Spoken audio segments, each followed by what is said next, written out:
ఏంటి స్వామీ చెబుతున్నారు? ఇంతవరకు ఎవ్వరూ చెప్పని ఫలితాలు మీరు చెప్తున్నారే! మాకు పెళ్ళై ఇన్ని సంవత్సరాలైంది. చాలా సంతోషంగా ఉన్నాం. 3 పిల్లలున్నారు.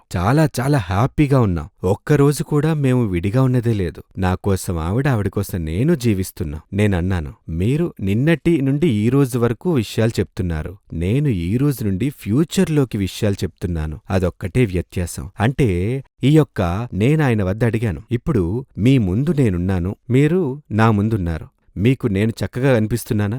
అవును, కనిపిస్తున్నారు. నాకు మీరు బాగా కనిపిస్తున్నారు. ఇప్పుడు పగలే గదా, సూర్యుడు వెలుతురు బయట చక్కగా కనిపిస్తుంది గదా, సూర్యుడు ఆకాశంలో మెరుస్తున్నాడు గదా, నడినెత్తునున్నాడు గదా, నిజమే గదా? నిజమే. మరైతే నేను కనిపించేది నిజమైతే, నాకు మీరు కనిపించేది నిజమైతే, ఇప్పుడు పగలు సూర్యుడు ఆకాశంలో ఉన్నది నిజమైతే, ఈ సమయంలో మీరు జన్మించింది నిజమైతే, ఈ జాతకం మీదే అనేది నిజమైతే, ఖచ్చితంగా చెప్తాను